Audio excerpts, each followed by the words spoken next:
semuanya, perkenalkan nama aku Cahaya Misa Stefani Tambobulon, aku dari kelas 12-9.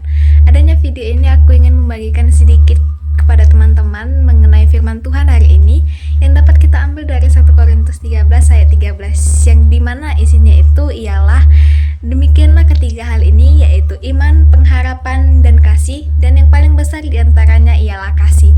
Nah, kita sebagai orang Kristen, terutama orang percaya, pasti nggak asing lagi dong teman-teman dengan ketiga hal ini, yaitu iman, pengharapan, dan kasih. Yang dimana biasanya itu roh-roh karunia dari Tuhan itu hanya bersifat sementara dan tidak menetap dalam diri kita. Namun, perlu teman-teman ketahui, tiga hal ini ialah iman, pengharapan, dan kasih ini menetap selama-lamanya di dalam diri kita. Tapi apa sih pengertian dari ketiga hal itu? Nah, di sini aku mau ngejelasin ketiga hal itu ya teman-teman. Ada iman, pengharapan, dan kasih. Yang pertama, iman. Iman itu apa sih? Iman itu adalah penyerahan diri kita dan kepercayaan penuh kita terhadap Tuhan. Yang kedua, ada pengharapan. Pengharapan itu apa sih? Seperti yang kita ketahui, pengharapan itu pastinya kita berharap kepada sesuatu hal. Nah, begitu juga pengharapan di sini teman-teman. Kita itu menaruh janji dan kepercayaan kita secara penuh yang telah dijanjikan Tuhan kepada kita.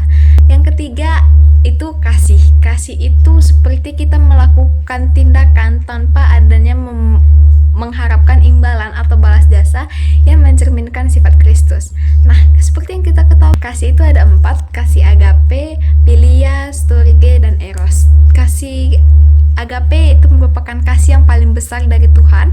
Karena kenapa aku bisa bilang begitu? Karena ini adalah kasih yang kita rela berkorban, kita menyingkirkan ego kita, dan kita memberikan bantuan terhadap orang lain tanpa mengharapkan adanya imbalan ataupun kita pamrih terhadap orang lain. Nah, yang kedua itu ada kasih philia. Ini kasih philia atau yang sering kita sebut kasih persahabatan, yang dimana itu kita saling mengasihi antara sesama sahabat kita atau sama teman-teman dekat kita yang memiliki satu iman yang sama. Yang ketiga ada kasih storge ataupun bisa kita sebut kasih keluarga.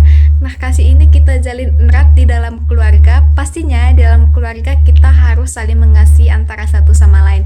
Yang namanya juga keluarga ya teman-teman. Pastinya kita harus saling merangkul, saling mengasihi satu sama lainnya. Dan yang terakhir itu adalah kasih eros. Ya dimana ini kasih, bisa kita bilang kasih lawan jenis ya teman-teman, kasih cinta, jatuh cinta terhadap orang lain. Kenapa? Karena kasih ini itu merupakan adanya keterikatan atau ketertarikan kita sesama lawan jenis kita.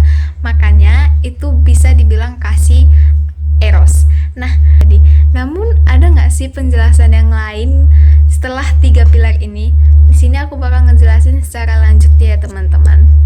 Nah, kalau teman-teman notice nih ya, di kata terakhir tuh, di penggalan terakhir tuh ada kata dan yang paling besar diantaranya ialah kasih. Kenapa sih kasih menjadi yang terbesar di antara ketiganya? Kenapa nggak iman? Kenapa nggak pengharapan saja?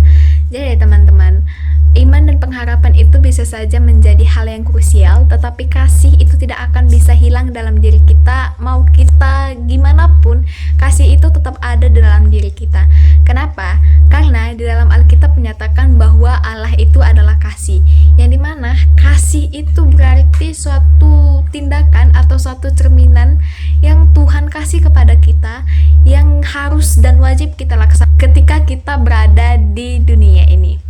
Dan jikalau nanti kita berada di surga sama-sama, iman itu bisa menjadi penerangan dan pengharapan itu bisa menjadi kenyataan.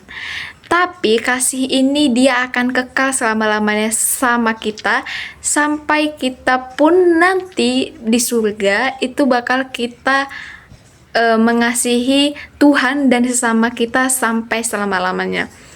Dan jikalau kita sudah melakukan tindakan ataupun pelayanan kita, ataupun misal di bidang pendidikan kita, pekerjaan kita melakukannya itu udah mungkin mengeluarkan tenaga yang banyak, udah hebat, udah terkenal secara mendunia ataupun secara nasional atau internasional. Tanpa kasih itu semua sia-sia di mata Tuhan, teman-teman.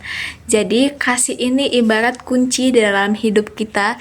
Jikalau kita sudah melakukan suatu aktivitas, suatu kehidupan, suatu pelayanan, jikalau kita tidak menanamkan kasih di dalam hati kita, itu pasti bakal tidak ada harganya atau tidak ada nilainya di mata Tuhan.